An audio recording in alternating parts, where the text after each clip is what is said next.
როგორ გამოჩნდა? სვატაშორის ეს კადრები უნდა ჩავსვათ მე მგონი. მეგობრებო, ბიზნეს ფეისია. სერგო ასაჯანიშვილი ვარ. ჩემი სტუმარი არის კახაბერ გოშაძე. ბიზნეს ფეისის საპატიო სტუმარი. გარკვეული პერიოდით გვაქვს პატარა პაუზა სტუდიური გადაღების პოდკასტების სერიის.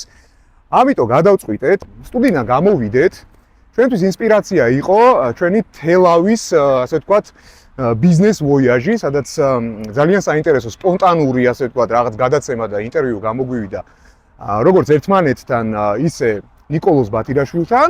ამიტომ მე ძალიან ბევრი ვისაუბრეთ ამ თემაზე და გადავწყვიტეთ, რომ მოდი აი ესეთი საუბრები, რომელიც არ ეხება კონკრეტულად ბიზნესს, არ ეხება კონკრეტულად სამართალს, იურიდიულ საკითხებს და ასე შემდეგ. უბრალოდ რომელიც ეხება აბსოლუტურად ნებისმიერ მოქალაქეს, საქართველოს მოქალაქეს და ამ შემთხვევაში ჩვენ კონკრეტულად თბილისზეც ვისაუბრებთ. მოკლედ აი ეს мотиваცია გვაქვს. ჩვენ ტყუილად არ ავირჩიეთ ეს ადგილი, ეხლა ვიმყოფებით დედაენის პარკში და ორივე მეც და კახაც, ორივე დაბადებული და გაზრდილები ვართ თბილისში. ამ უბანში სხვათა შორის და ძალიან კარგად გვახსოვს რა იყო აქ. ალბათ ეხლა არ დავიწყებ ამ ნოსტალგიებში, არ გადავალ და ჩვენი ასაკის ადამიანებს ალბათ კარგად ახსოვთ და ამის შეხსენება თუ გნებავთ შეხსენება, შეგიძლიათ სურათები დაათვალიეროთ თუნდაც ინტერნეტში. ჩვენც შევეცდებით რომ მოვიძიოთ ეს სურათები და განახოთ სხვაობა. მარტივად ვთქვათ, რატო ავირჩიეთ რა? ეს არის აბსოლუტურად განახლებული სარეკრეაციო ზონა, ხო? პარკი, რომელშიც დღეს მოდიან, ეხლა ჩვენ აქ ხედავთ, არიან ოჯახები, პატარა ბავშვებით, ვიღაცა ვარჯიშობს, ვიღაცა სკეიტით სწავლობს, ასე ვთქვათ, კატაობას, ვიღაცა ერთობა და ამ მზიან აგვისტოს დღეებში, ეხლა ხედავთ, რომ ბავშვებიც ერთობიან წყლით. ხო და იმის თქმა მინდა, რომ თუ აი ესეთი ინფრასტრუქტურა, რომელიც შეიქმნა თბილისში, დედაქალაქში, გარკვეულწილად იმოქმედა იმაზე, რომ ჩვენი ქცევა შეცვალა, ჩვენ მაგალითად აი ესეთი საპიკნიკე სივრცეებს ხედავდით ხოლმე მარტო რაღაც იმის ჰოლივუდის ფილმებში, ხო? მაგრამ დღეს აქ ხედავთ, რომ არა მარტო ქართველები და საქართველოს მოქალაქეები, ხო? არამედ ბევრ უცხოელს ხედავთ, ხო? რომელსაც ძალიან მოწონს აქ. ამიტომ ჩვენ დღეს ეხლა ეს პატარა შედარება მინდა გავაკეთო, ჩვენ ფაქტიურად შეგვეცვალა ცხოვრების სტილიც, ხო, პარკში ქცევაც და ასე შემდეგ. ხედავთ, რომ აქ აი ძალიან ბევრი სათვალთვალო კამერაა. ესეც კიდევ ერთი, ასე ვთქვათ, უსაფრთხოების ზომა, რომელიც არის მიღებული ამ პარკში და ამ ზონაში და ფაქტიურად შეგვიძლია თამამაც, ასე ვთქვათ, ბავშვი გაუშვათ ამ სივრცეში და ვიყოთ მშვიდად. ესე იგი ჩვენ აი ეს ჩელენჯი და აი ეს გამოწვევა მივიღეთ ძალიან თამამად და მოგწონს მოკლედ რა ეს სიახლეები და ეხლა მე მინდა რომ შევადარო ალტერნატიული ტრანსპორტი მინდა რომ თქვენთან ერთად განვიხილო და კახასთან ერთად, იმიტომ რომ კახა სხვათა შორის მოძრაობს ამ ტრანსპორტით სტაჟიანი რაიდერია და დღეს თეორიული ასე ვთქვათ საუბარი არ გვექნება, გვექნება პრაქტიკული საუბარი და რატო? ჩვენ ახლა კარგად ვიცით, რომ მიმდინარეობს სარეაბილიტაციო, ასე ვთქვათ, სამუშაოები ჩვენ თავარ რუსთაველის გამზირზე და რამდენადაც მაქვს კახა ინფორმაცია იგეგმება აღმაშენებლის გამზირზეც, ხო? გარკვეული სარეაბილიტაციო სამუშაოები. კი. რაც კიდევ დამატებით გამოიწვევს პარალიზება სხვადასხვა ქუჩების, ხო? და ალბათ იმიტომაც გადავწყვიტეთ, რომ აქტუალური თემაა, მეც დავფიქრდი, როგორ უნდა ვიმოძრაო სექტემბრიდან, როდესაც ყველა ადამიანი დაბრუნდება თბილისში და გაჩნდება ისევ და ისევ ეს მონატრებული საცობები, ხო? ეხლა სხვათა შორის მეც ვიმგზავრე ძალიან ჩვეულებრივად და მე მგონი მოგისწარი კიდევაც. დღეს კი.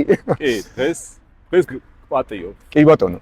კახა, მთავარი საკითხი ალბათ რაც მინდა რომ შენთან ერთად განვიხილო, ეს არის თბილისში ალტერნატიული ტრანსპორტის ამბავი, ხო? ეხლა ჩვენ ხედავთ, რომ გამოჩნდა არაერთი კომპანია, რომელიც აქირავებს თუნდაც ელექტროსკუტერებს, ელექტრომოპედებს და ასე შემდეგ. ადამიანებმაც შეიძინეს შენსავით, ხო? ან თავისი, ასე ვთქვათ, კუთვნილი ელექტროსკუტერი ყავს, რომელთაც მოძრაობდა ფაქტიურად ყოველდღიური გადაადგილების საშუალებაა შენთვის. და ამიტომ მინდა პრაქტიკული კითხვა დავსვა რა. რამდენად შეგვიძლია ჩვენ აი ეს ტრანსპორტი ჩავთვალოთ ალტერნატიულ ტრანსპორტად, ხო? ანუ ამ შემთხვევაში მე საუბარი მაქვს ავტომობილზე. კი ბატონო. შემიძლია თუ არა, აი ესე უსაფრთხოდ, როგორც შემიძლია ავტომობილით გადაადგილება, შემიძლია თუ არა ამ ტრანსპორტით გადაადგილება. აი ამ თემის განხილვა მინდა შენთან. რამდენად მზად ხარ? ძალიან კარგი თემა. მზად ვარ სიამოვნებით თან. მაშინ მე გთავაზობ ის რაღაცას რა, ეხლა აი აქ რომ ვთქვით ის რომ ძალიან საინტერესო ინფრასტრუქტურაა, აქ არსებობს კიდე ბევრი ყავის ობიექტი, ხო? მე გთავაზობ რომ წავიდეთ ეხლა ყავა შევიძინოთ და გავაგზავნოთ ჩვენი საინტერესო საუბარი. წავედით? ალბათ მე ფეხით და შენ ამ შემთხვევაში ალტერნატიული ტრანსპორტით. დაგიწევ ანგარის მეც ფეხით გამოყვები. კაი, წავედით მაშინ. წავედით.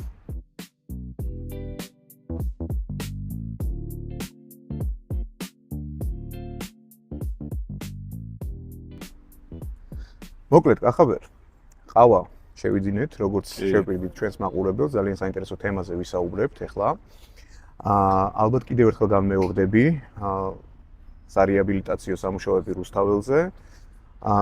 ასევე არ ვიცი, დაუზუსტებელი ინფორმაციაა ჯერ, ამიტომ ვერ ვიტყვი ამას ესე თამამად, რომ დაგეგმილია, თუმცა არის ინფორმაცია, რომ დაგეგმილი არის ანალოგიურად სარეაბილიტაციო სამუშაოები აღმაშენებლის გამზირზე. კი.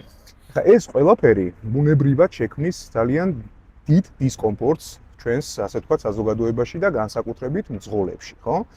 სექტემბერი მოდის, ბრუნდება ხალხის სახლში, ამუშავდება სკოლები, უნივერსიტეტები და ბუნებრივია ჩვენი საყვარელი საცობებიც, ასე ვთქვათ, გააქტიურდება ისევ, კი. და ეხლა უნდა ვილაპარაკოთ ზუსტად ამაზე, ხო? იმიტომ რომ მეც მაქვს ეს კითხვები, მართლა, და შენ როგორც პრაქტიკულად გამოცდილ ადამიანს, ამ შემთხვევაში იურიდიულ თემებზე არ ვისაუბრებთ. მინდა რომ გაგვიზიარო რა, ანუ შეგვიძლია თუ არა განვიხილოთ ეს ტრანსპორტი, ველოსიპედი და ასე შემდეგ, როგორც ალტერნატიული ტრანსპორტი, იმიტომ რომ აშკარად სექტემბრიდან გამოგვადგება. კი, კარგი კითხვაა ნამდვილად სერგო და აი საჭიროებიდან რომ დავიწყოთ, მოდი ასე ვთქვათ, მე არ ვუკავშირებ ზოგადად ალტერნატიულ ტრანსპორტით სარგებლობას საცობს ან არ უკავშირებ თუნდაც სარეაბილიტაციო სამუშაოებს. რატომ? იმიტომ რომ ეს არის ძალიან ეფექტური საშუალება ამის და დამოუკიდებლად ამ ფაქტორებისგან დამოუკიდებლად. მაგალითად იმ ნაწილში რომ გადავადგილდეთ ეფექტურად, გადავადგილდეთ ეკონომიურად და გადავადგილდეთ ისე რომ აი მაგალითად არ ვიფიქროთ სად დავაპარკინგოთ ავტომობილი, როცა დავასრულებთ მოძრაობას, არ ვიფიქროთ მაგალითად რამდენ დრო დამჭირდება გზაში, იმიტომ რომ შეიძლება საცობი იყოს. ანუ თავისუფლება არის ეს, რომელი თავისუფლებაც დღეს ქალაქში გადაადგილებისას არის უკვე ძალიან დიდი ფუფუნება. და ეს არის საჭიროება, აი როგორც ავტომობილი მაგალითად დღეს არის საჭიროება და დიდი ხანია უკვე მე მგონი საუკუნე არის დაახლოებით, რაც ფუფუნების საგანი აღარ ნახევარი საუკუნე მოდი ასე ვთქვათ, რაც ფუფუნების საგანი ჩემი აზრით აღარ არის ავტომობილი, ეს არის საჭიროება, აუცილებლობა. გადაადგილების საშუალება. ნამდვილად და ანალოგიურად გახდა მიკრომობილობის მიზნებიდან გამომდინარე ველოსიპედიც, ელექტროველოსიპედიც, ელექტროძრავიანი ველოსიპედიც და ელექტროსკუტერიც. სწორედ აი ეს ქმნის ამ საჭიროების, ესე ვთქვათ, ფაქტორს. და ეს აღარ არის რაღაც სათამაშო, რაღაც გასართობის საშუალება, ეზოში რო წრეები დაარტყა, ან ლისზე ახვიდე იქ სუფთა ჰაერზე წრე დაარტყა, ლისზე თუ ხარ ამით რატომ უნდა ახვიდე და წრე დაარტყა, ეგ ცალკე თემაა კიდე საერთოდ, ხო? მაგრამ მაგალითად ვიძახი, ხო? ეს არის უკვე ის, რაც არის დღეს ადამიანის, ესე ვთქვათ, ყოველდღიური ცხოვრების ნაწილი, ჩემი აზრით. მაგრამ ისიც უნდა ითქვას, რომ მე მაგალითად ამ ტრანსპორტს უკვე 6 წელია რაც ვიყენებ. ხედავ, აშკარად ხედავ, რომ პროგრესი ამ ტრანსპორტის გამოყენების ნაწილში არის, მაგრამ ვისურვებდი, რომ კიდევ უფრო მეტი ყოფილიყოს პროგრესი. რატომ? იმიტომ რომ ნამდვილად ეფექტური საშუალება, თავისი ფაქტორები ახლავს ახლა მაგალითად. აი, მოდი მაგაზე სხვათა შორის ვისაუბროთ რა, უფრო დეტალურად. და მოდი აი პრაქტიკულად ვისაუბროთ. შენ ახლა მოდიხარ დიღმიდან. დიდი დიღმიდან წამოხვედი და შევხვდით ჩვენ აქ დედაენის პარკში, ხო? ანუ საკმაოდ დიდი მანძილი გაიარე. მოდი ახლა პრაქტიკულად მითხარი. რამდენად უსაფრთხოდ გაიარე? კი, სწრაფად მოხვედი. გეთანხმები, იმიტომ რომ მართლა არ მითამაშია, მართლა სწრაფად მოხვედი და აი რო გითხრა, რამდენად უსაფრთხო იყო შენი ეს მგზავრობა დიდი დიღმიდან დედაენის პარკამდე. ასე ვამბობ ხოლმე, მე ავტომობილის მძღოლიც ვარ და ავტომობილს უფრო დიდი ხანი მართავ 20 წელია დაახლოებით ავტომობილს მართავ სკუტერისგან განსხვავებით, მაგრამ აი დღესაც კი თავისუფლად შემიძლია ვთქვა, რომ თუნდაც გამოცდილება მაქვს, მაინც როგორც აი 360 გრადუსიანი action კამერები რომ არის, აი დაახლოებით ესეთ რეჟიმში ვარ სულ მოძრაობის, მაგრამ ეს არ ნიშნავს, რომ ეს არის დისკომფორტი ჩემთვის. ეს არის აუცილებლობა, საჭიროება და სხვათა შორის იმიტომაც მოყვება აქსესუარები სკუტერებს, სარკეები, ველოსიპედებსაც მოყვება, ხო? ანუ გჭირდება. ზოგიერთ შემთხვევაში შეიძლება უფრო გაინტერესებდეს უკან რა ხდება, ვიდრე წინ. უფრო წინ თავისუფლება არის, კი ბატონო. მიხედილი გაქვს ასე ვთქვათ წინ რომ არაფერი არ არის. კარგი რაღაცას ამბობ, იცი? რატო უნდა გაინტერესებდეს ესე ძალიან უკან რატო უნდა იხედებოდე? ანუ ეს ის შემთხვევა, როდესაც შენ მოძრაობ არა შესაბამის ბილიკში, არამედ მოძრაობ ფაქტიურად ავტომობილის გზაზე. გზაზე მარჯვენა. ამიტომ გაინტერესებს ხო უკან რა ხდება? კი. თორე ანუ შენ რო იმოძრაო შესაბამის ზოლში, იქ ყველაფერი ორგანიზებულად არის, ანუ იცი ზუსტად რომ უკანა მხრიდან არავინ არ გაგისწრებს, მანქანა არ გამოგივარდება არსად და უფრო დაცულად მოძრაობ. ამ ნაწილში ერთ ჩაგერთვები, სერგო და გეტყვი ესეთ რაღაცას, რომ ველობილიკებზეც კი ასეთ რეჟიმში ვარ ზოგიერთ შემთხვევაში და რატო? იმიტომ რომ მოპედები ძალიან ხშირად სარგებლობენ ხოლმე, ანუ ძრავიანი ტრანსპორტი, შიგაწვის ძრავიანი ტრანსპორტი სარგებლობს ველობილიკით, რაც წესით და რიგით ან უბრალოდ აპარკინგებს. ხო, ან აპარკინგებს, ხო, და სახიფათო არის შესაბამისად და აქედან გამომდინარე, ხო, მაინც აი ეს მაქვს, რომ აი ეს სივრცე აღვიქვა, ყოველთვის ეს ჩვევად გამომუშავებული და ეს არ არის რაღაცა მადლობა. ხო, ეს არ არის რაღაცა ზედმეტობა, მოდი ასე ვთქვათ რა. ორი რამე არის ძალიან მნიშვნელოვანი ზოგადად სკუტერის გადაადგილების დროს.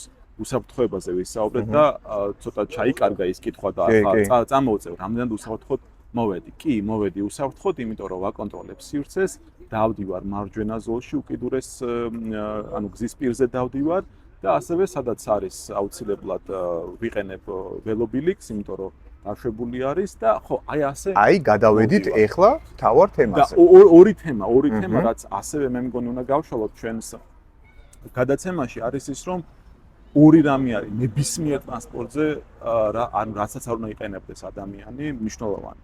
ეს არის პასუხისგებლობა გარშემომყოფების და საკუთარი თავის წინაშე და მეორე ეს არის უსაფრთხოება და საკუთარი ეკიპირება უსაფრთხოების. იმიტომ რომ ერთი წამის ამბავია ყველაფერი. გინდ მანქანაზე ავიღოთ, გინდ სკუტერზე ავიღოთ, გინდ ველოსიპედზე ავიღოთ, არ აქვს მნიშვნელობა, ხო? ასე რომ ორი რამე, პასუხისგებლობა და გათვალისწინება და სხვათა შორის ასეთი ტერმინი არ ვიცი ეს რამდენად ტერმინია, მაგრამ ცნობილია, რომ პროგნოზირებადი უნდა იყოს მძღოლის მოძრაობა. ამიტომაც არის მაგალითად საავტომობილო გზებზე დახაზული ზოლები, იმიტომ რომ პროგნოზირება მაქვს, რომ მე რომ მივდივარ ამ ზოლში, იქიდან მანიშნებლის გარეშე არ გადმოვალ, ანუ პროგნოზირებადობა უნდა იყოს ყველა ტრანსპორტისთვის და მაგალითად არ უნდა ადგეს და სკუტერის მძღოლი უცბად არ უნდა მძღოლმა უცბად არ უნდა გადმოჭრას გზა, იმიტომ რომ ხო, მე მაქვს მოლოდინი და პრეზუმპცია მაქვს ასეთი, ვთვლი რომ ყველა მოძრაობს თავის ზოლში. და ესეც მნიშვნელოვანი არის, როგორც მანქანის ავტომობილის მძღოლისთვის, ისე ჩემთვისაც. და შენ აქ უფრო პირად პასუხისგებლობასაც ააქცენტებ, რაც ძალიან მნიშვნელოვანია, იმიტომ რომ სამწუხაროდ სხვათა შორის კახა შენ მოხვედი ჩაფხუტით. თუ საბედნიეროდ. სამწუხაროდ მე არ მინახავს ბევრი ჩაფხუტით რომ გადიოდეს. აი ეს არის სამწუხარო, იმიტომ რომ შენ ამხელა კაცი მოძრაობ ამით და იცავ ყველანაირ უსაფრთხოების ზომას. კი ბატონო. და დღეს მოკლედ ანუ მე ჩვენ ვხედავთ, არ ვიცი ეს ალბათ სხვა თემაა კიდე რეგულირების ამბებია და ასე შემდეგ, ხო? თუმცა მე მოუწოდებ რა, ანუ ჩვენს მოქალაქეებს, რომ მაქსიმალურად დაიზღვიონ თავი, იმიტომ რომ აქ ამ შემთხვევაში საკუთარი თავის დაზღვევაზეა საუბარი. მე მინდა იცი რაზე გადავიდე, აი ძალიან საინტერესო ტყვები ამ ყველაფერს, ძალიან ეფექტურად იყენებ ბილიკებს, მაგრამ ჩემი კითხვა არის შემდეგი. მეც ვიყენებ, უბრალოდ ამ შემთხვევაში მე არ ვფლობ ამ ეტაპზე ელექტროსკუტერს და ვიყენებ გაქირავების სერვისს. და ხშირად მოძრაობ რაღაც კონკრეტული დისტანციით, სადაც ნახევარგზაზე სრულდება ბილიკი. შემდეგ გადავდივარ ან გზაზე უნდა გადავიდე, ან უნდა გადავიდე ტროტუარზე. ეხლა ჩემი კითხვაა. ერთის მხრივ მე რო დავდივარ გზაზე, საკუთარ თავსაც უქმნი რაღაც რისკის ქვეშ ვაყენებ საკუთარ თავსაც და მძღოლსაც, ხო? თუ მე გადავედი ტროტუარზე, იქ გარკვეულ დისკომფორტს უქმნი, ასე ვთქვათ, ფეხით მოსიარული ადამიანებს. ჩემი კითხვაა, სად უნდა ვიმოძრაო, ან სად მოძრაობ ამ შემთხვევაში და როგორ უნდა მივიდე დანიშნულების ადგილას ისე, თან მით უმეტეს რომ ნახე, საინტერესო ამბავია, რომ გაქირავების სერვისს მიაჩნია ეს კონკრეტული ზონა მოქმედ ზონად. მაგრამ იქამდე მისასვლელი აი ერთი A პუნქტიდან B პუნქტამდე ფიზიკურად არ არის შესაბამისი ბილიკი დაკეთებული. მაშინ როგორ უნდა ვიმოძრაო, ხო? ანუ ან ერთს უნდა შეუშალო ხელი, ან მეორეს შეუქმნა დისკომფორტი. გიწევს სამწუხაროდ გვიწევს ესეთი რაღაცა, მაგრამ ესეც შეიძლება ისე რომ უმკივნელოდ გამოვიდეს. ახლა მაგალითად პრინციპებად რო დავყოთ მოძრაობა გზაზე და მოძრაობა ტროტუარზე, არის როგორ, ანუ გზაზე მთავარი პრიორიტეტი არის ავტომობილის, შესაბამისად სკუტერს და ველოსიპედს უწევს რომ მარჯვენა მხარეს იაროს, იმიტომ რომ მთავარი არის ავტომობილი ამ შემთხვევაში. ტროტუარზე მთავარი არის ფეხით მოსიარულე და შესაბამისად სკუტერს და ველოსიპედს უწევს რომ აყლეს ამ ანუ ფეხით სიარულის სიჩქარეს, ასე ვთქვათ, ხო?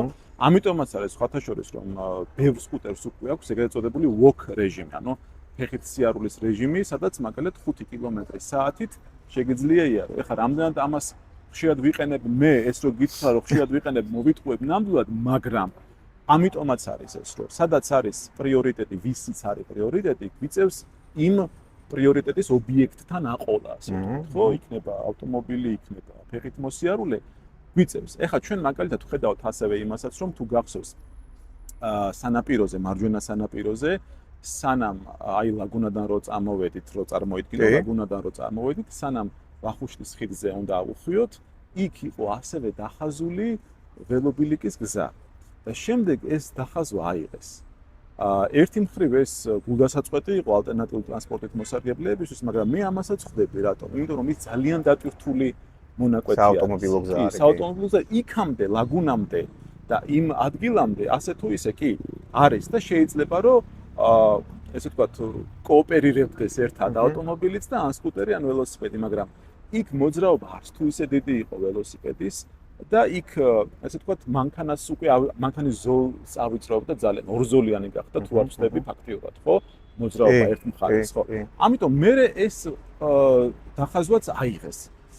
მეორე მხრივ კი, ოკეი, ეს დაუშვათ არ არის კარგი და ჩვენთვის გასახარი, მაგრამ მეორე მხრივ უნდა გავითვალისწინოთ, რომ რომელ მხარეს უფრო დიდი ინტერესია, ნაკადი მანქანის უფრო მეტი არის, ამიტომ საჭიროება სწორედ აქედან გამომდინარე და მე ამას აბსოლუტურად გაგებით ვეკიდებ. სამაგიეროდ მოთხოვნაც ნაკლებია ჯერჯერობით. სამაგიეროდ ჩვენ გვაქვს ძალიან დიდი ტროტუარი, რომელიც სანაპიროზე არის და თავისუფლად უსაფრთხოდ, სხვათა შორის შეგვიძლია იმ სანაპიროს ტროტუარზე გადავადგილდეთ. ასე რომ აი ეს არის რა ბალანსი უნდა იყოს გამოძებნილი რაღაცნაირად და. ახლა მე გუშინ ნახე სხვათა შორის სტატისტიკა, უბრალოდ ახალი სტატისტიკა ვერ მოვიძიე რა.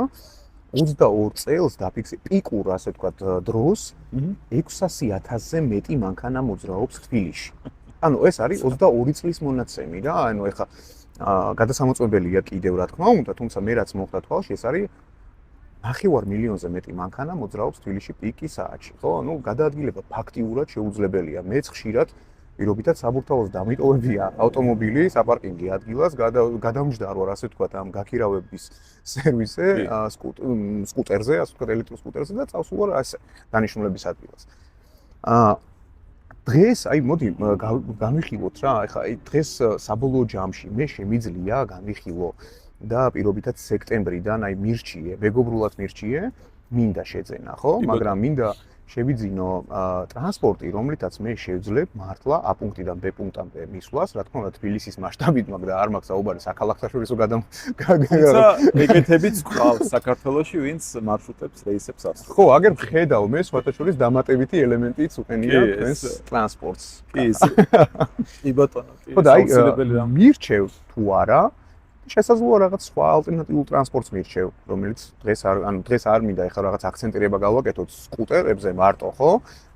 შეგვიძლია რავი ველოსიპედებზეც ვისაუბროთ, შეგვიძლია ელექტრომოპედებზე ვისაუბროთ, ტრიციკლებზე ვისაუბროთ, ხო, რომელიც შემოდის და რაღაც აქტიურია, ძალიან ხშირად ხდება მაგალითად. ზუსტად ესეთი ეკოტრანსპორტი ძალიან ხშირად ხდება რეკლამებში. კი ბატონო. რომელიც უკვე ხელმისაწვდომია და უკვე ჩამოდის რა საქართველოში, უკვე ადამიანებს მოთხოვნა გაუჩნდათ რა, ანუ ადრე მოდი ესე ვთქვათ რა, ადრე თუ მეც მქონდა, ანუ იმის მოთხოვნილება, რომ მე მყავდეს დიდძრავიანი ავტომობილი, აი უზარმაზარ საწვავს რომ მოვითხოვს, ხო და რაოდენობას, ხო, რა თქმა უნდა, მეც მქონდა ეს, მაგრამ დღეს აბსოლუტურად შეიცვალა ჩემი, ასე ვთქვათ, მიდგომა შეიცვალა და ჩემი პოზიცია შეიცვალა ამის მიმართ. მე დღეს ელექტრომობილის მფლობელი ვარ, მესამე წელია. ანუ ერთ ენაზე ვსაუბრობთ, შეიძლება ითქვას. ერთ ენაზე ვსაუბრობთ, უბრალოდ მე ამ შემთხვევაში უფრო დაცული ტრანსპორტით მოძრაობ, სადაც ანუ ყველაფერი არის განსაზღვრული, მოხაზული. შენ 4 ბორბალზე საუბრობ, უბრალოდ და მე 2-ზე. კი. და ნუ ეკოტრანსპორტით მოძრაობ, ჩემ ბედნიერება საზღვარი არ აქვს და დღეს ვარ დაინტერესებული, რომ ალტერნატიული ტრანსპორტი მინიმუმ საბარგულში მედოს. აუცილებლად. და აი რას მირჩევ რა პრობლემები შეიძლება წავაწყდე ხა აი ვიყიდე რა ეხლა ხალხი ალბათ აი ბევრი დაინტერესდება რომ წავიდე ვიყიდეო სხვათაშორის ეხლა მე მგონი მოთხოვნასაც გავზრდით ელექტროსკუტერებზე კი ანუ მარტივად შეიძლება რამდენიმე სეგმენტად ჩამოვაყალიბოთ ამ კითხვიდან გამომდინარე მიმართულებები როგორც შეიძლება მივიღოთ გადაწყვეტილება პირველი ეს არის რა მანძილი მაქვს გასავლელი და როგორი მანძილია თუ მოკლე მანძილია, თუ რელიეფი არ არის აღმართი და ცვალებადი და ასე შემდეგ, ველოსიპედი კარგი საშუალებაა, იმიტომ რომ მაგალითად აი 2 კილომეტრიანი გადაადგილებისთვის შეიძლება მე სკუტერი არც გამოვიყენო, იმიტომ რომ თან ვარჯიშია, თან 2 კილომეტრს მალე დავფარავ ველოსიპედით და საშუალოდ 20 კილომეტრი/საათით რო ვიარო ველოსიპედით, რა ვიცი, ძალიან მალეც მივა. თუმცა მე მგონი აი ჩვენი საქმიდან და ჩვენი პროფილიდან და ყოველდღიურობიდან გამომდინარე ცოტა რთული ამბავია. აი ახლა ეგავიღოთ, კი, თუ მე მაქვს მაგალითად რელიეფი ცვალებადი, სადაც არ მინდა რომ დავიღალო, არ მინდა რომ დისკომფორტი შემექმნას აქედან გამომდინარე, რაც ახლავს ამ ყველაფერს, ხო? და მანძილი თუ გრძელია გასავლელი, როგორც ჩემ შემთხვევაში არის ხოლმე გასავლელი, ხო? ამ შემთხვევაში მე უფრო აი ელექტროტრანსპორტის ამ სახეობას დავუწევდი რეკომენდაციას. და არასოდეს არ მიყვარს საუბარი, აი ან მანქანა, ან ველოსიპედი, ან სკუტერი. სამივეს კომბინაცია არის ყველაზე იდეალური გამოსავალი, იმიტომ რომ სამივეს აქვს თავისი მიმართულება, რაშიც უნდა გამოვიყენო. და სხვათა შორის აი ერთი ფაქტორი არის, აი რა სირთულეებს შეიძლება წავაწყდე, ხო? თავდაპირველად ეს არის მიჩვევა. როგორც ავტომობილზე ჩდება ადამიანი და ეს შიშის გზნობა აქვს, რომ ეხა რომ მოუხვიო ის მხედავს, რომ მე ვუხვევ და რაღაც ესეთი თავში რო და ამით კიდე გამძაბრებულია ეს შიში. ბატონო, ანალოგიური არის აქაც. მე რო პირველად შევიძინე და დავდექი ამ ტრანსპორტზე, მეც იგივე მქონდა, რომ აი ახლა მაგალითად მანევრი ვისწავლო, გავიცნო ჩემი ტრანსპორტი ჯერ მე და შემდეგ უკვე გამიცნო სხვებმაც. ხო, ანუ ამ შემთხვევაში ავტომობილით მოსარგებლეებზე ვიძახი და ეს ნელ-ნელა რომ იხვეწება, მე უკვე გადადის ეს ყველაფერი ჩვევაში, როგორც ავტომობილზეა ჩვევაში გადასული მოძრაობა და ანალოგიურად კი უსაფრთხოება, მოდი ასე ვთქვათ, რომ უსაფრთხო არის თუ არა, რა თქმა უნდა, ვისურვებთ, რომ მეტად უსაფრთხო ყოფილიყო, მაგრამ ეს მარტო იმიტომ კი არ არის, რომ მაგალითად მთელი ქალაქი დაქսელილი არ არის ველობილიკით, არა, ეს პირველ რიგში არის მძღოლების პასუხისმგებლობა. აი ჩემპიონატ მაგალითად. ეს რაღაცას ამბობ ძალიან, კი. აი ზუსტად ჩემპიონატ მაგალითს გეტყვი, რაც არ უნდა ჩემი გზა იყოს. რაც არ უნდა განიერ ველობილიკზე მივდიოდე, მაინც ყოველთვის როცა ჩემი ველობილიკი კვეთს მანქანის შემოსახვევ, ასე ვთქვათ, ადგილს და იმისთვისაც მწვანე არის და ჩემთვისაც თითქოს დასაშვები არის, ასე ვთქვათ, ხო? ანუ არაფერი ხელს არ მიშლის, მეც მაქვს უფლება რო გადავიდე, მაინც ვამოწმებ ხოლმე, ან მაშუქი ხო არა აქვს ჩართული უხევს და მძღოლს უყურებ ხოლმე მისივე სარკეში, რომ თუ აქეთ იყურება ან რაღაცა საჭეზე მანევს, ანუ ესეთ თვისებებს მე იმუშავებ. ესე იგი, მოდი ესე ვთქვათ რა, ანუ ჩვენთან კი გარკვეულწილად ეხა ეს გამოწვევაა და ამას ვერ დააბრალებ, რომ ეს პრობლემა, არა, პრობლემა არ გვაქვს. ჩვენ გვაქვს, ჩვენ ქვეყანას და ჩვენ ქალაქს ცნობიერების. თან გამოწვევაა, ანუ ეს არასდროს არ ყოფილა, ხო, ეხა ამხელა ინფრასტრუქტურული, ასე ვთქვათ, ცვლილებები უნდა შეიტანო ქალაქში, ხო? და ბუნებრივია ჩვენ ხედავთ რა ამ ცვლილებებს, ეხა შეიძლება რაღაც ზონალურად არის ეს ცვლილებები ჯერჯერობით დაკეთებული, მაგრამ შენი თქმის არ იყოს, კი, გეთანხმები აბსოლუტურად, რომ აქ არის თვითონ მძღოლის ცნობიერებაზე და მძღოლის პასუხისგებლობაზე. შევაჯამოთ ეს საუბარი და კარგი ამინდია და მინდა ცოტა ფეხითაც გავიაროთ სიამოვნებით. შენის ნებართით სერგო. აი ესეც შემიძლია შევაჯამო, რომ სულ რომ ქალაქში ველობილიკი არ იყოს დახაზული, შეიძლება გადაადგილება უსაფრთხოდ, თუ ავტომობილის მძღოლებიც იქნებიან პასუხისგებლიანები და სკუტერის მძღოლებიც მათ შორის, იმიტომ რომ სკუტერს აქვს ცნუნება ახლავს რა, რომ ელექტროძრავიანი ხარ, ვიწრო ხარ, შეგიძლია გახვიდე მასივად. ხო, მანევრი გააკეთო და აი ესეთი რაღაცა არასერიოზული ნაბიჯებისგან თუ შევიკავებთ თავს ზოგადად, ხო? მაგ შემთხვევაში აი აბსოლუტურად უსაფრთხო შეიძლება, მაგრამ ეს ალბათ რაღაცა უფრო უტოპიური რეალურ სამყაროს გავს. მაგრამ არა, თვად არა. რეალურად გამოსვლადია რა, მოდი ასე. აი მე ვფიქრობ, რომ აი ჩვენი აი ესეთი საუბრებით და სხვათაშორის ჩვენ ამ საუბრებს გავაგრძელებთ რა აუცილებლად და ეხლა გავაგრძელებთ სხვათაშორის სხვა ლოკაციაზე გადავალთ, გავისინებ, ფანტასტიკური ამინდია. მოდი, აღარ გავაგრძელოთ ეხლა და გავაგრძელოთ საუბარი უკვე სხვა ლოკაციიდან. გავაგრძელოთ. წავედით. სერგო, სად გავჩერდი?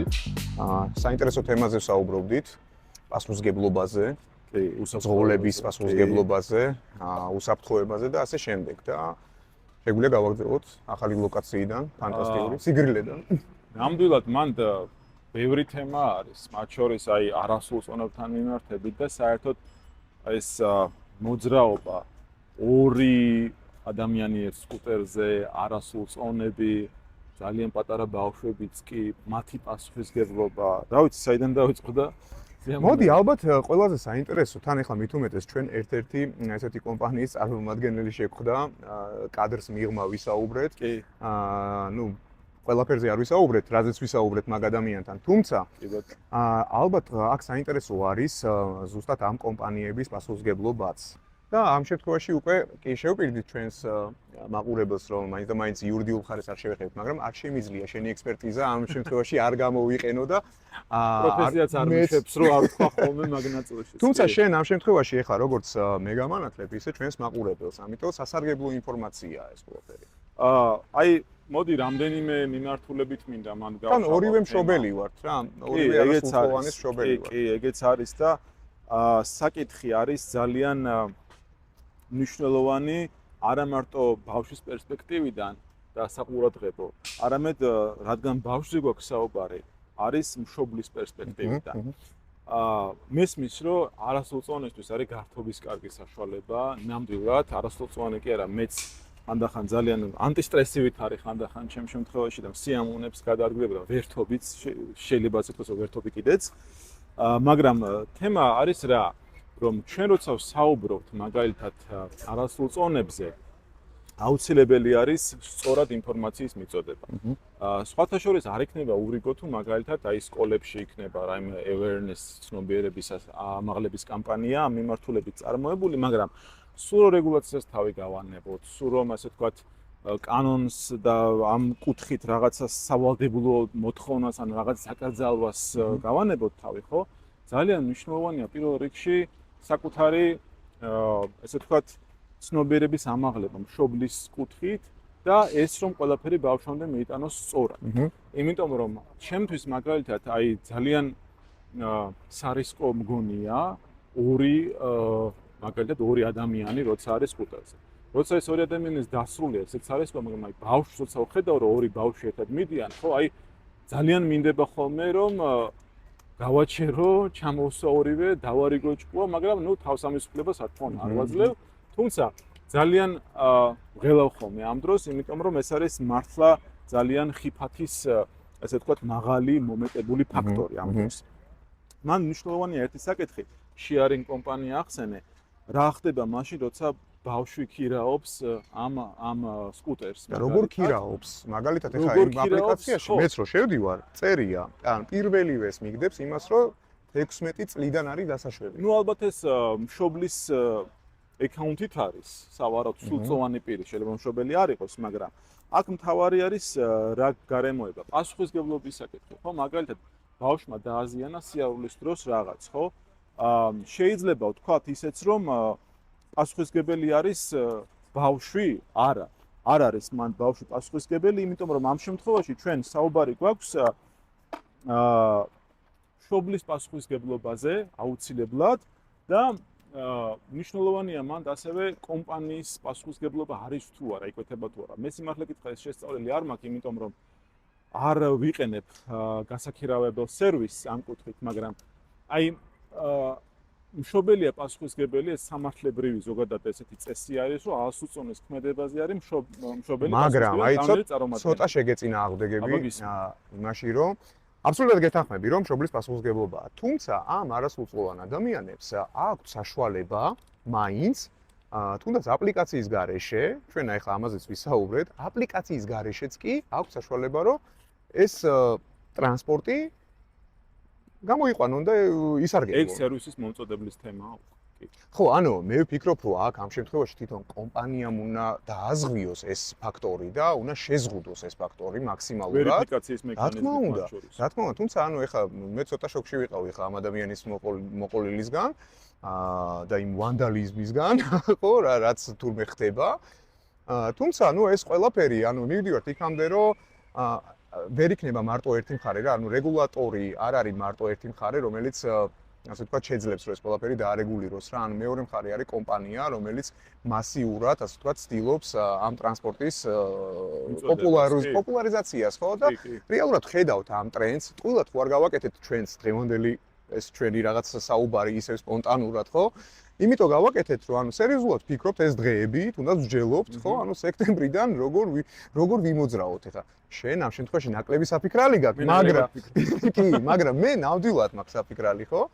თუნდაც ანუ მე ხშირად მიწევს, თუნდაც ანუ იმ მონაკვეთში, ასე ვთქვათ, მოხვედრა ფაქტიურად ყოველდღიურად, სადაც საარეაბილიტაციო სამუშაოები ტარდება. ამიტომ ჩემთვის განსაკუთრებით საინტერესო გახდა მსგავსი ტრანსპორტის გამოყენება და დღევანდელი ჩვენი საუბარი არის ზუსტად ის, რომ მარტო მე კი არ მაინტერესებს, ძალიან ბევრი ადამიანს აინტერესებს, ძალიან ბევრი კითხვა აქვს. თუნდაც რეგულაციების კუთხით, თუნდაც ანუ ყველა მიმართულებით, ხო? ანუ რამდენად მეც ხო გისვავ ამ კითხვას, ხო? ანუ რამდენად მზად არის, ხო, ეს ამ ტრანსპორტით რომ ვიმოძრაოთ, თბილისი რამდენად მზად არის, ხო? რომ მასიურად ადამიანები გადაჯდნენ ამ ალტერნატიულ ტრანსპორტზე, ხო? და ამ შემთხვევაში ცოტა მანქანების, ასე ვთქვათ, ავტომობილების ნაკადს ალბათ ცოტა შევამცირებდით. ხო, ანუ აქ ამ შემთხვევაში ჩვენ ვერ გადმოსვავ ავტომობილიდან ძოლს, მე ვერ გადმოსვავ, თუ მე მსგავსი კომფორტი არ მაქვს იმ მეორე ალტერნატიულ ტრანსპორტზე, ხო? და ვიცი, რომ უსაფრთხოდ მივალ. და უკან არ ვიყურები, რომ არ გავხდე რაღაც ავტობუსის მსხვერპლი პირობიდან თან კიდე.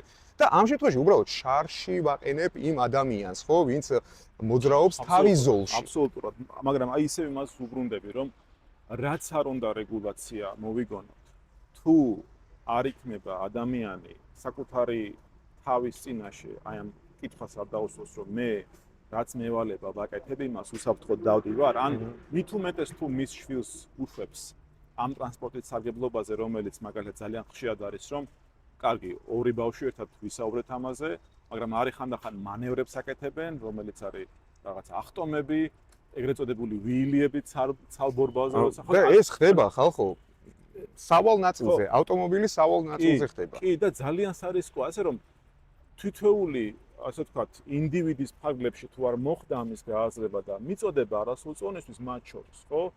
აი ეს არის მე რაც ქმნის ამ უსაფრთხო გარემოს უფრო დიდწილად ჩემი აზრით, ვიდრე რეგულირება, თორე რეგულირებული მაგალითად, ხო? კანონმდებლობით რაღაცეები არის, ამ კუთხითაც არის. კი. მაგრამ აქ არის ცოცხალი კონტენტია ჩემო კახა. აი ახლა ზუსტად მაგაზე ვისაუბრეთ მეგობრებო და ორმა ბავშვმა გაიარა ერთად. რაღაცნაირად სპონტანურად დავაპაუზე საუბარი, იმიტომ რომ ორი ბავშვი დავინახე და აი რაზეც ლაპარაკობთ ზუსტად არ იყო დადგმული. ამდენად დადგმული არ იყო და აი ზუსტად ეგ არის. თუ მაყურებელს არ ჯერა ორნედა და ნამდვილად დადიან თურმე აი. იცი რა არის? ანუ აქ რო დადიან კიდე არაუშავს ალბათ, ხო, ისე პარკის ტერიტორიაზეა საუბარი. თუმცა გაიარა არა საკუთრებაში მყოფი ელექტროსკუტერით, არამედ ნაქირავების სკუტერით გაიარა ერთ-ერთი ბრენდის. ანუ ესე იგი, ნუ აქ შეიძლება ეხა სავსებით რომ მშობელმა იქირავა და ნუ ამ ტერიტორიაზე პირობითად მეც შეიძლება ჩემს შვილს უკირავა და ამ ტერიტორიაზე მივიცე საშუალება რომ იკატაოს, თუმცა ნუ გარეთ ბუნებრივია არა. ანუ უკვე გზაზე. ხო, ეგ არის რა, მაქსიმალურად ეხლა რა თქმა უნდა ბავშვს ვერ აუკრძალავთ, მაგრამ უნდა იყოს კონტროლირებული ეს ყველაფერი, ხო? უნდა იყოს რაღაც აი პასუხისმგებლობის ფაგლებში მოქცეული. ამიტომ აი რომ შეიძლება რაღაცნაირად ხანდახან ჩემ თავს უსვავ ხოლმე კითხვას, რომ მაქსიმალისტურად ხო არ უყურებ, შეიძლება უყურებ კიდეც, მაგრამ აი მე მგონი რომ რაღაცები მაინც აუცილებელი არის. იცი რა არის მე შეგახსენებ შენ ალბათ გახსოვს ახლა ხო მოპედებზე ანუ აბსოლუტური განუკითხაობა იყო არანაირი რეგისტრაციის საჭიროება არ იყო არც ნუ არაფერი არც საბუთი არაფერი არ იყო საჭირო ეს მე გეუბნები აი პანდემიამდე თუ გახსოვს ეს პერიოდი შემდეგ უკვე რაღაცა ცუდი სტატისტიკა დაგროვდა ხო ანუ ბევრი არასრულწლოვანი მართავდა ამ მოპედებს ხო ქალაქში სავალ ნაწილზე და დღეს უკვე ანუ ამ ასე თქვათ ალტერნატიული ტრანსპორტის ყოლა საჭიროებს გარკვეულ რეგისტრაციას, სანომრე ნიშნებს, გაფორმებას და ასე შემდეგ. ანუ იგივე ხო არ გველოდება ამ მიმართულებითაც.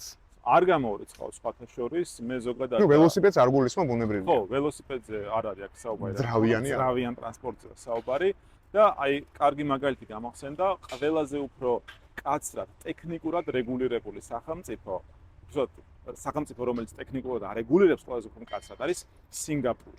სინგაპურში არა მარტო ასე ვთქვათ ანუ იყიდო რაღაცა შეზღუდული სიჩქარის სკუტერი მარტო ასე კი ადგას საკითხი. აი კაიას გაგვიზიარე მე. უნდა შეგიმოწმონ წინასწარი ტექნიკური პარამეტრები, სიმწყობრე სკუტერის და შემდეგ გაქვს უფლება რომ მხოლოდ სპეციალურ ადგილებზე იარო. და რაც შეეხება უბრალოდ აი უბრალო შაბლონურ აკრძალვაზე თუ გვაქვს საუბარი ინგლისია ამის მაგალითი ინგლისში მაგალითად თუ შენ ასე ვთქვათ პრივატულ სივრცეში, კერძო სივრცეში არ ხარ და ქუჩაში ხარ, იქ სკუტერი საერთოდ აკრძალულია. რას ამბობ? ანუ სინგაპური არის უფრო ტექნიკურად ასე ვთქვათ ძიმე კუთხით, რეგულირების კუთხით წასული, ბრიტანეთი უბრალოდ გრძალავს. ნუ მე მგონი რომ რაღაცა შუალედი უნდა ვიპოვოთ, ხო, ჩვენ. ანუ არ გვინდა არც ერთი ძალიან სიმკაცრე და კი, აი სპეციალურად სხვათა შორის თუ დააკვირდი ამასაც, ჩემს სკუტერსაც უკან აქვს სანომრე ნიშნისთვის სპეციალური პატარა ასე ვთქვათ სივრცე გამოყოფილი, ხო? იმიტომ აქვს ეს სივრცე, რომ ზოგიერთ ქვეყანაში არის ეს მოთხოვნილი. მაგალითად, იმასაც გეტყვი, რომ თვითონ ეს კომპანია, რომელიც ამ სკუტერებს აწარმოებს, უშვებს სხვადასხვა პროგრამულ აპდეიტებს, განახლებებს. და აი ბოლო განახლება, რომელიც მოვიდა იმ ქვეყნებში, სადაც 25 არის კანონმდებლობით სიჩქარე დაშვებული, ავტომატურად სკუტერი, რომელსაც 45 კილომეტრით შეუძლია, 25-ზე დაიყვანა. ჩვენთანაც მოვიდა ეს აპდეიტი, მაგრამ ჩვენთან ესეთი შეზღუდვა ნუ არა გვაქვს და ასეთი მოთხოვნა მკაცრი არ არის და ამიტომ ხო არ გააკეთა. ასე რომ ეგ არის. ძალიან მნიშვნელოვანი ფაქტორი არის კიდე სკუტერების კატეგორია, რომელიც არის მაგალითად ჰაიპერ სკუტერებს, რომელსაც ეძახიან. ჰაიპერ სკუტერი არის, რომელსაც შეუძლია მაგალითად 100 კმ/სთ-ში იაროს ჩვეულებრივად. ეს საერთოდ ანომალია მგონია, ანუ სკუტერით 100 კმ/სთ-ში რატომ უნდა იარო? ხო, მაგრამ ანუ კი არ ვაკნინებ, მას ყავს თავისი მიმდევარი, მე პატივს ვცემ, რომ ეს არის სპორტი მათთვის, თუ შეჯიბრებაა, თუ სპორტი არის, თუ რაღაც კი ბატონო, ოკეი, მაგრამ აქ უკვე კიდევ სხვა ფაქტორები იჩენს თავს. ეკიპირების კუთხით. აი ხა მაგალითად ჩაფხუტზე ვსაუბრობდით, ხო? ჩაფხუტის გარდა სკუტერი, რომელიც 80-90 100-ით მიდის, იმას შეიძლება მოტო ეკიპირება უკვე ჩვეულებრივი, ხო? საზურგე, კი, სამუხლე, ანუ აბსოლუტურად იგი დაუცველი ხარ აბსოლუტურად. კი, დაუცველი ხარ და ბალანსის დაკარგვა სხვათა შორის აქ უფრო მარტივია სკუტერზე, ვიდრე ველოსიპედზე, იმიტომ რომ სიმძიმის ცენტრებია განსხვავებული, ხო? ასე რომ აი ამ ყველაფრის, აი ეს ხო, აი ამდენს რო საუბრობთ, ეს არის სწორედ ეს ცნობიერება. ეს თუ სწორად იქნება მიწოდებული თითოეულ ინდივიდამდე, არ აქვს მნიშვნელობა ჩვენი გადმოსახედიდანაც, ხო, ჩვენი გადაცემის მეშვეობითაც, ხო, ჩვენი ხედვითაც. ასევე იქნება რაღაცა კამპანიები, არ არის აუცილებელი სახელმწიფო კამპანია იყოს, ეს შეიძლება იყოს რაღაცა კერძო ინიციატივა, ხო? აი ესეთი რაღაცები გვინდა ხშირად. ბევრი საუბარი გვინდა ამ თემაზე. ბევრი საუბარი რომ ეს რაღაცნაირად საზოგადოებაში გაჯდეს. ისეც არ მინდა ვთქვა და მართლა არ გამომივიდეს ის რომ საზოგადოებას რაღაც უპასუხისგებლო ესე ვთქვათ გაერთიანებას აღვიქვა, ნამდვილად არა. მე დარწმუნებული ვარ რომ სავსებით, დაგებით მოეკიდება ამ საინფორმაციო კამპანიას ყველა და მართლა უფრო ეს ცნობიერება რომ ამაღლდება, უფრო მადლიერი იქნება თავად ეს საზოგადოება, ასე ვთქვათ, ამ კუთხით რომ რაღაცები არ ვიცოდი, გავიგე, ოკეი, ძალიან მომეწონა და ძალიან დიდი მადლობა. აი ეს არის სარგებელთან ერთად აი ამ რაღაცების სწორად დაყვანა. აი მოკლედ აი ბედნიერი ვარ რომ ეს ყველაფერი ხდება აი ამ ჩვენ ახალ ინიციატივაში რა. რაც სხვათა შორის გვაძლევს იმის საშუალებას, რომ ჩვენ გარკვეულწილად ისეთ საკითხებზე ვისაუბროთ და შევეშვათ არა, ვერ შევეშვებით ახლა ბოლომდე ბუნებრივია, მაგრამ ჩვენი პროექტის მთავარი ასე ვთქვათ აზრია, მაგრამ ჩვენ გვინდა ისეთ ჩვენ ხო პასუხისმგებლიანი ბიზნესის ასე ვთქვათ პასუხისმგებლიან ბიზნესში ვართ ჩართულები და შესაბამისად ჩვენთვის, აი სხვადასხვა თელავშიც ამაზე ლაპარაკობდით, ხო? ჩვენთვის ძალიან მნიშვნელოვანია, რომ ანუ გარდა იმისა, რომ პირობითად ბიზნესში ჩართულმა მე, ხო, ადამიანმა, გარდა იმ ასე ვთქვათ კომპანიის კეთილდღეობისა, ჩემთვის ძალიან მნიშვნელოვანია ის გარემო, სადაც ჩვენ ცხოვრობთ, სადაც ჩვენ ვმუშაობთ, სადაც ჩვენ ვითარდებით და ასე შემდეგ და მე მგონი ფანტასტიკურია აი ამ თემებზე საუბარი. ფანტასტიკური სტუმარი არის კახა ამ შემთხვევაში არ წარმოადგენს კერძო სექტორს, თუმცა დღეს როგორც გითხარით, ანუ ჩემი მეგობარია და ჩვენია DPT Consulting-ის ასე ვთქვათ მოწვეული სტუმარი არის ხოლმე ძალიან ხშირად, ალტერნატიული ტრანსპორტის დიდი გულშემატკივარი ენთუზიასტი. და მაღალი კომპეტენციის მქონე ადამიანი რა, უბრალოდ ძალიან კარგი ადამიანი მოკლედ, ხო? კახა შეგვიძლია ესეთი რაღაცა პატარა რეკომენდაცია გავცეთ იმ ადამიანებისთვის, მეც მოგისმენ ძალიან დიდი სიამოვნებით, რა უნდა გაითვალისწინონ, ვიდრე იყიდიან ალტერნატიულ ტრანსპორტს და ასევე, იცი რა არის, მე რო ვიყიდო ალტერნატიული ტრანსპორტი, ეს აუცილებლად ჩემი შვილი მთხოვს ანალოგიურ, ასე ვთქვათ, შენაძენის გაკეთებას.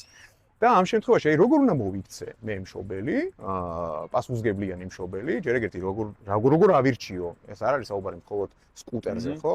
და ამ შემთხვევაში როგორ მოვიქცე მე რა, ანუ აი ბავშვის შემთხვევაში, რომელსაც მართლა უნდა, რომელიც მართავს სხვათა შორის ამას თავისუფლად. სრული აკრძალვა ნამდვილად არ იქნება ალბათ სწორი.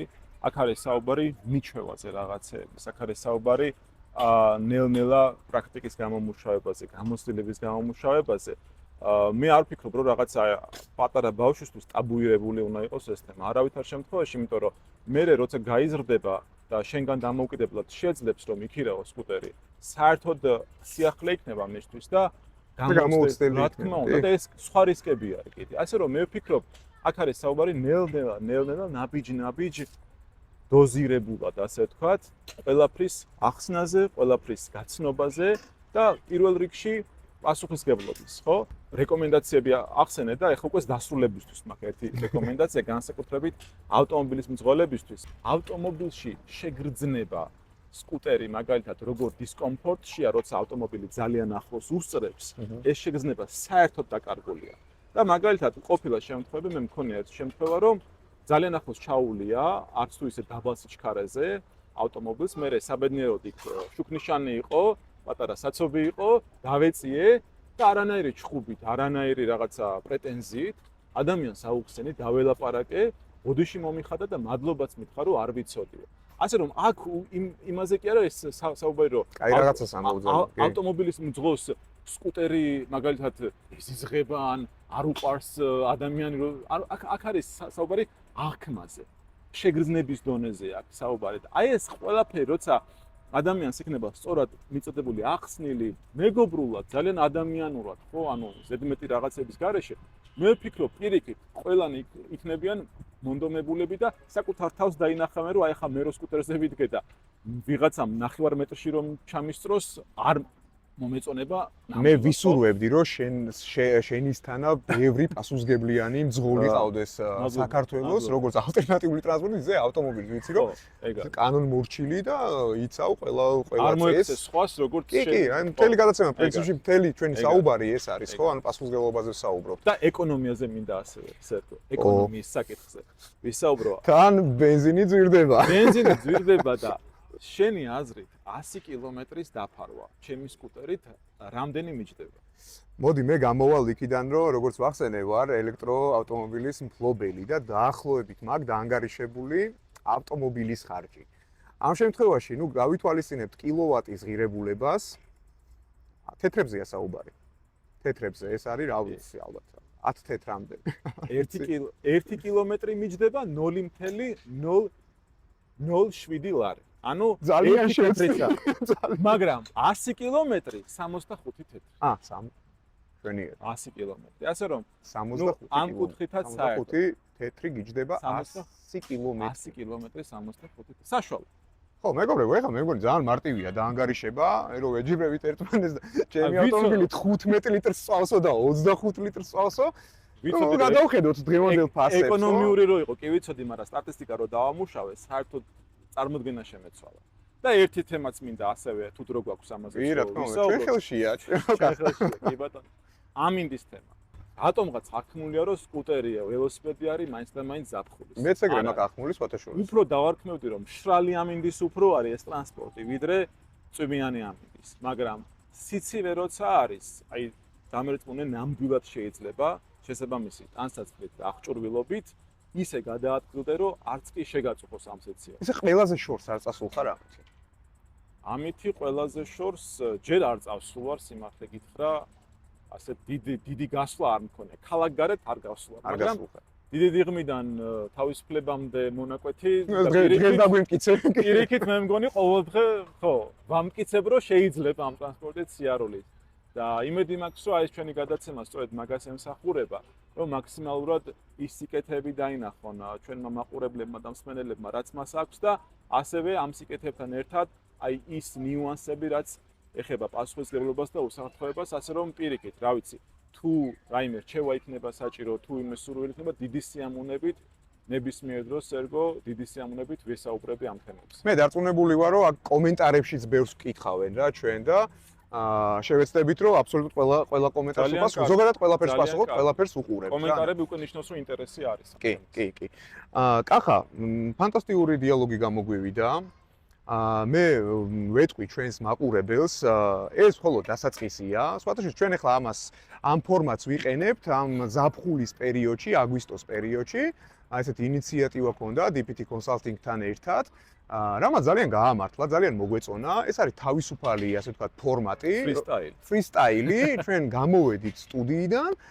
სტუდიას დაუბრუნდებით ძალიან მალე და იქ ისევ და ისევ ამ საინტერესო თემებზე ვისაუბრეთ საინტერესო სტუმრებთან, თუმცა დარწმუნებული ვარ და ვიცი, რომ ეს ფორმატი გაგრძელდება და მიიღებს აბსოლუტურად სხვა სახეს კიდევ. ჩვენ გავაგრძელებთ ეს დისკუსიებს საინტერესო ადამიანებთან ერთად და საინტერესო თემებზე, რომელიც არ შეეხება მხოლოდ ბიზნესს, არ შეეხება მხოლოდ სამართალს, არ შეეხება მარკეტინგს და ასე შემდეგ. ანუ შეეხება იმ საკითხებს, ყოფით საკითხებს, ასე ვთქვათ, რაც ნებისმიერ თბილისელს თუ საქართველოს მოქალაქეს აწუხებს.